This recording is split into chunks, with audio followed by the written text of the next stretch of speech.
তো পৃথিবীর কোন মানুষ যদি কোন সময় মেরাজ করে আসে, মেরাজের উত্তম সাক্ষী দিত, সত্য সাক্ষ্য দিত, পৃথিবীর অন্যান্য মানুষেরা সেই সাক্ষ্যটাকে গ্রহণ করত না।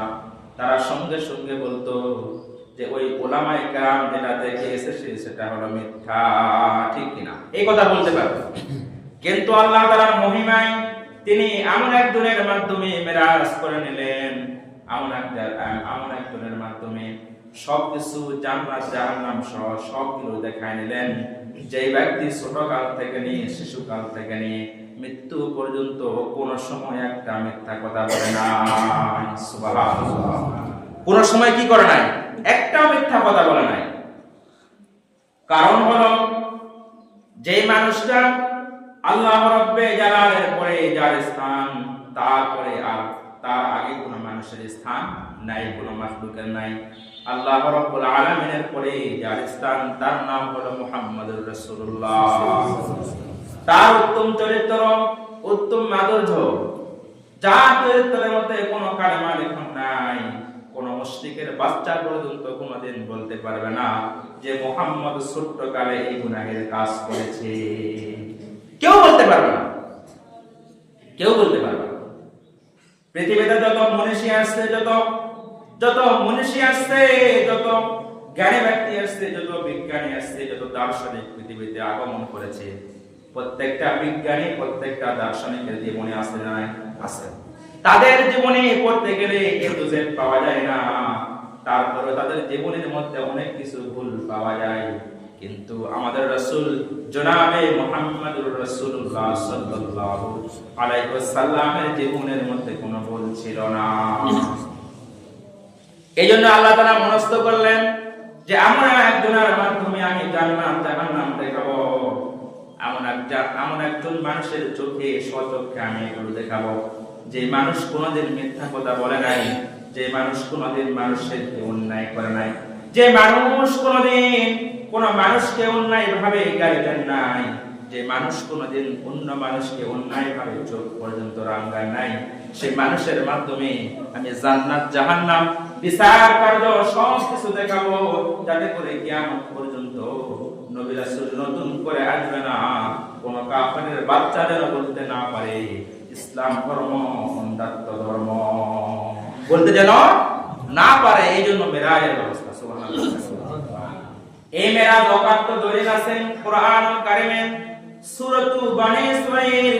এখানে আল্লাহ তাআলা বলেন সুবহানাল্লাযী আসরা বিআবদিহি লাইলাম মিনাল মাসজিদিল হারাম ইলাল মাসজিদিল আকসাল্লাযী বারাকনা হাওলাহু লিনুরিয়াহু মিন আয়াতিনা। এখানে আল্লাহ তাআলা কি প্রকাশ্যে বলে দিলেন মেরাজের স্বীকৃতি। সূরা বনী ইসরাঈল কোরআনুল কারীমের 15 পারার 15 পৃষ্ঠায় এখানে আল্লাহ তাআলা বলেন সুবহানাল্লাযী আসরা। সুবহানাল্লাযী, এখানে আল্লাহ তাআলা সুবহান উচ্চারণ করলেন। পরম করুণাময় আল্লাহ তাআলা, যিনি সব কিছুর মালিক, তিনি কেবল আল্লাহ। আল্লাহ বলেন সুবহানাল্লাযী, আমি হলাম সব কিছুর মালিক, আমি সব কিছুর মালিক, সর্বময়ের ক্ষমতার উৎস আমি আল্লাহ। আসরা, আমি ভ্রমণ করালাম, বিআবদিহি, আমার বান্দাকে, বলেন সুবহানাল্লাহ। বিআবদিহি, আমি আমার বান্দাকে কি করলাম? ভ্রমণ করালাম। আসরুন মানে কি? ভ্রমণ করা। আমরা যে ভ্রমণে যাই না বিভিন্ন জায়গায়, এই ভ্রমণ আল্লাহ তাআলা রাসূল সাল্লাল্লাহু আলাইহি ওয়াসাল্লামকে করাইছেন। কিভাবে করাইছেন এর সার্টিফিকেট দিচ্ছেন। আসরা বিআবদিহি, আমি আমার বান্দাকে তথা মুহাম্মদকে ভ্রমণ করালাম। লাইলাম মিনাল মাসজিদিল হারাম, লাইলাম, লাইলুন মানে রাত্রি, লাইলাম মিনাল মাসজিদিল হারাম, রাত্রির মধ্যে, অন্ধকারের মধ্যে মসজিদে হারামে আমি তাকে নিয়ে গেলাম। লাইলাম মিনাল মাসজিদিল হারামি ইলাল মাসজিদিল আকসাল্লাযী, তারপরে তাকে নিয়ে গেলাম মসজিদে আকসা। মসজিদে আকসা যেটা ফিলিস্তিনে জেরুজালেম শহরে অবস্থিত বাইতুল মুকাদ্দাস। এই ঘরটা বড় আল্লাহ তাআলার কাছে দাম। তিনি বললেন মসজিদুল হারামি ইলাল মাসজিদুল আকসাল্লাযী বারাকনা হাওলাহু, বারাকনা, যেই ঘরের চতুষ্পার্শ্বে বরকত দ্বারা বেষ্টন করে রেখেছি, বরকত দ্বারা বারাকনা হাওলা লিনুরিয়াহু মিন আয়াতিনা।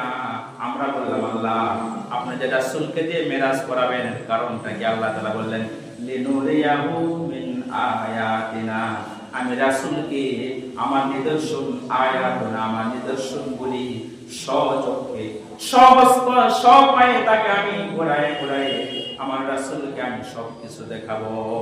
সুবহানাল্লাহ, সবকিছু রাসূলকে আমি দেখাইছি, সবকিছু।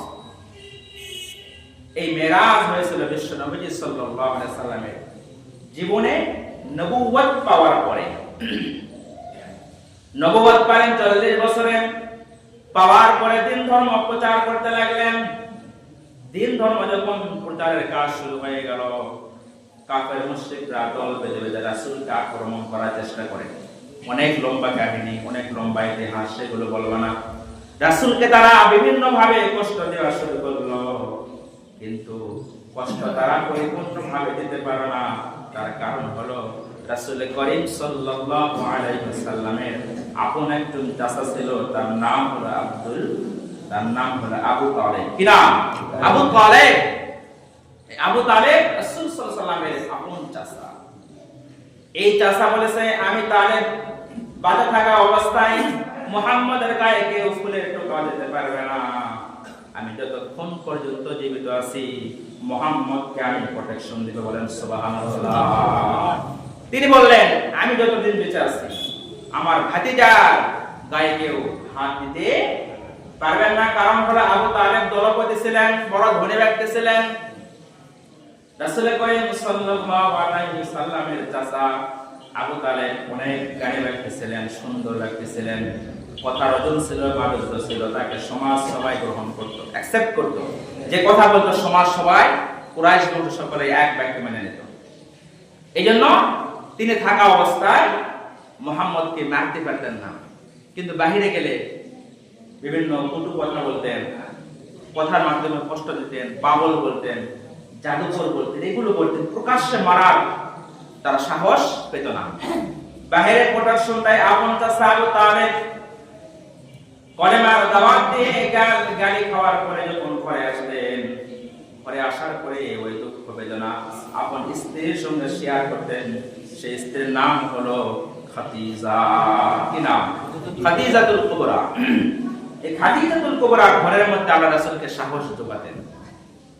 তিনি বলতেন হে আমার স্বামী, তুমি তোমার পথে এগিয়ে চলো, তুমি কালেমার দাওয়াত দিয়ে দাও।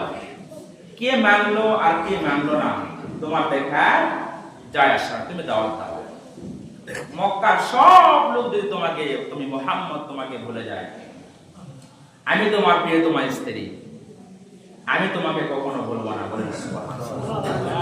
যত সাহস দরকার ঘরের ভিতর থেকে সব সাহস কে দিতেন? বলেন নিজের স্ত্রী খাদিজাতুল কুবরা। আর বাইরে সাহস কে দিতেন? আবু তালেব চাচা। চাচা বলতো ভাতিজা আমি আছি, আমি থাকা অবস্থায় তোমাকে কেউ কি গায়ে হাত দিতে পারবে না। আর ঘরে সাহস দিতেন স্ত্রী। এই দুজন ব্যক্তি আল্লাহ রাসূল সাল্লাল্লাহু আলাইহি ওয়াসাল্লাম এত ভালোবাসতেন, তারাও তিনাকে ভালোবাসতেন, তিনি তাদেরকে ভালোবাসতেন। তো এমন এক পর্যায়ে যে বছর মেরাজ সংঘটিত হবে, সেই বছরের মাঝামাঝি আপন চাচা আবু তালেব ইন্তেকাল করলেন। ইন্না লিল্লাহি করবেন না? ইন্তেকাল হয়ে গেল। বিশ্বনবী সাল্লাল্লাহু আলাইহি ওয়াসাল্লাম আপনারা সকলে জানেন মায়ের পেটে থাকা অবস্থায় এতিম হয়েছিল, বাবা মারা গিয়েছে। যখন 6 বছর বয়স তখনও মা মারা গেল, তারপরে দাদা মারা গেল 9 বছর বয়স, তারপরে মাথার উপরে খাইছিল আপন চাচা, সে চাচা পর্যন্ত মারা গেল। বাইরে প্রোটেকশন শেষ। যখন মারা গেল, মারা যাওয়ার পরে কাফের বেঈমানরা বললাম এবার আমাদের সুযোগ এসেছে মুহাম্মদকে আক্রমণ করার, মুহাম্মদকে প্রতিহত করার বড় একটা সুযোগ এসেছে। আর ঘরের মধ্যে সাহস যোগাতেন আপন স্ত্রী, কি নাম? খাদিজাতুল কুবরা। খাদিজাতুল কুবরা হঠাৎ করে কয়েকদিন পরে খাদিজাতুল কুবরা মারা গেলেন। ইন্না লিল্লাহি ওয়া ইন্না ইলাইহি রাজিউন। বাইরের প্রোটেকশন শেষ, ভিতরের প্রোটেকশন শেষ। তিনি বড় একা হয়ে গেলেন। যে বছরকে বলা হয় মুহাম্মদুর রাসূলুল্লাহ সাল্লাল্লাহু আলাইহি সাল্লামের তিনার জীবনের সবথেকে দুঃখের বছর। সবটাই কি দুঃখের বছর, সবথেকে কিসের বছর? দুঃখের বিষয়। সব থেকে কষ্ট পেয়েছিলেন ওই বছর। আপন চাচা মারা গেল, আবার নিজের স্ত্রী মারা গেল কয়েকদিন বাদে।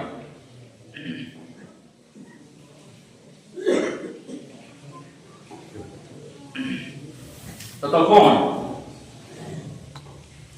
তিনি বাড়িতে গিয়ে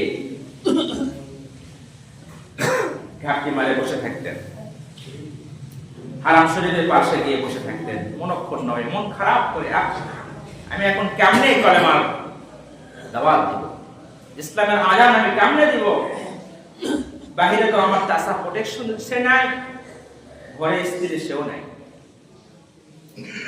এমন সময় বিশ্বনবী সাল্লাল্লাহু আলাইহি ওয়াসাল্লাম সাহাবা ছিল, তাদেরকে বলল, ঠিক আছে তোমরা বাড়িতে চলে যাও, আমি আর দুঃখ বেদনার মধ্যে বাড়িতে যাব না, আমি আর দুঃখ বেদনার মধ্যে বাড়িতে যাব না, এখানে একটু শুয়ে নেই, বিশ্রাম করি। তিনি কাবা শরীফের পাশে হাতিম নামে একটা জায়গা আছে, সেখানে শুয়ে পড়লেন। বলেন সুবহানাল্লাহ। হাতিমের পাশে গিয়ে তিনি একটু তন্দাচ্ছন্ন হয়ে, এখনো ঘুম আসেন নাই, তন্দাচ্ছন্ন, চোখে ঘুম ঘুম ভাব আসে না, এরকম ভাব। ইশার নামাজের পরে আর এক রিওয়ায়াতে এসেছে উম্মে হানির ঘরে তিনি ঘুমেছিলেন। শুনছেন না? উম্মে হানির ঘরে তিনি ঘুমেছিলেন, সেখান থেকে জিবরাইল আমিন চলে আসলেন। এটা একটা রিওয়ায়াত, কিন্তু প্রসিদ্ধ রিওয়ায়াত হলো কাবা শরীফের পাশে তিনি ঘুমেছিলেন, হাতিমের পাশে তিনি ঘুমেছিলেন। সেখানে জিবরাইল আমিন চলে আসলো, আসার পরে মুহাম্মদকে জাগালেন, জাগানোর পরে তার ওপেন হার্ট সার্জারি করলেন। বলেন সুবহানাল্লাহ। ওপেন হার্ট সার্জারি, সিনা চাক করলেন, বাংলাতে বক্ষ বিদারণ করলেন। এই যে কণ্ঠনালী আছে, এই কণ্ঠনালীর নিচ থেকে নিয়ে নাভি পর্যন্ত চিরলেন। বলেন সুবহানাল্লাহ। চিরে ফাড়ি সেখান থেকে তার হৃৎপিণ্ড বাহির করলেন, কলব বাহির করলেন। কলব বাহির করার পরে সেখান থেকে ছোট্ট একটা মাংসের টুকরা সেখান থেকে ফেলাই দিলেন। বলেন সুবহানাল্লাহ। আবে জমজম, জমজমের পানি দ্বারা তার বক্ষ বিদারণ করা হলো, পরিষ্কার করা হলো, আবার ঢুকে দিলেন।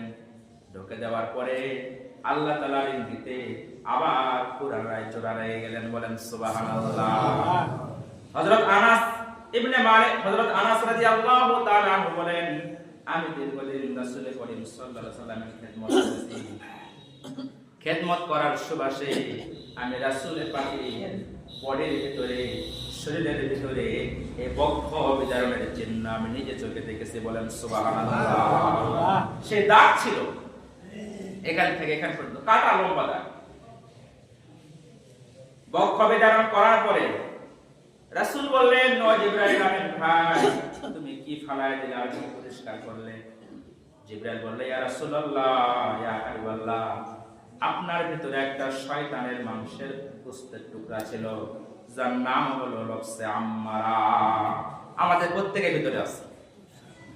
যদি আমি এই গোশতের টুকরা, রক্তের টুকরা, জমাট বাঁধা রক্তের টুকরা আমি যদি ফালায় না দিতাম, ইয়া রাসূলুল্লাহ, আপনি কোন সময় শয়তানের ধোঁকা পড়ে গুনাহের কাজে উদ্বুদ্ধ পাইতেন। আপনি আজ থেকে আর পাবেন না।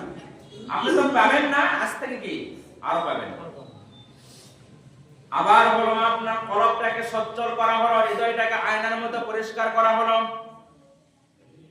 যাতে করে আপনি প্রথম আসমান ভেদ করে, দ্বিতীয় আসমান ভেদ করে, সপ্তম আসমানের উপরে আল্লাহ তাআলার কাছে আপনি হাজিরা দিতে পারেন। আপনার ভিতরে কি করা হলো? সেই পাওয়ার, সেই চার্জ আপনার উপরে ফেট করা দেয়া হলো। তারপরে তিনাকে বক্ষ বিদারণ করার পরে তার সামনে একটি বাহন নিয়ে আসা হলো, যার নাম হলো বরাক। নাম কি? বরকুন। বা কফরম, বরকুন, বরকন একটা জন্তু তার সামনে নিয়ে আসা হলো, তার আকৃতি হলো গর্দভ থেকে একটু ছোট। গর্দভ মানে গাধার থেকে কি একটু ছোট, খচ্চর থেকে একটু বড়। এরকম বাহন নিয়ে আসা হলো। সেই বাহনটা দেখতে কিছুটা কাদার মতো, কিছুটা ঘোড়ার সংমিশ্রণ। সে বাহনকে বলা হলো, বাহন তুমি স্থির হও, তোমার উপরে এই কুল কায়নাতের সব থেকে উত্তম বস্তু চলবে। সুবহানাল্লাহ। তখন বরকন সেখানে আস্তে করে পিঠটা নাড়ায় মুহাম্মদ রাসূলুল্লাহ সাল্লাল্লাহু আলাইহি সাল্লাম সেখানে উঠলেন। আর চোখের পলকের মতো মসজিদে হারাম থেকে মসজিদে আকসা পর্যন্ত নিয়ে গেলেন। মসজিদে হারাম থেকে বাইতুল মুকাদ্দাস চোখের পলকে নিয়ে গেলেন। সুবহানাল্লাহ। বরকন শব্দের অর্থই হলো বিদ্যুৎ। বিদ্যুৎ, বরকন মানে কি বিদ্যুতের গতিতে। বিদ্যুতের সুইচ এখানে তার থাকে, নওগা জ্বলবে না, এখানে সুইচ দিবেন ওখানে জ্বলবে। তো বরকন মানে বিদ্যুৎ। তিনি চললেন। সোয়াল যখন জিবরাইল আমিন যখন টাচ করলেন, বরকন আস্তে করে মসজিদে হারাম থেকে মসজিদে আকসার মধ্যে চলে গেলেন। বলেন সুবহানাল্লাহ। এতটুকু সময়কে বলা হয় সুবহানাল্লাযী আসরা। কি বলা হয়? সুবহানাল্লাযী আসরা মানে ভ্রমণ। আর এখান এই মসজিদে আকসার পর থেকে যেটা হয়েছে এটাকে বলা হয় মেরাজ। সুবহানাল্লাহ বলবেন না? এটা কি বলা হয়? মেরাজ।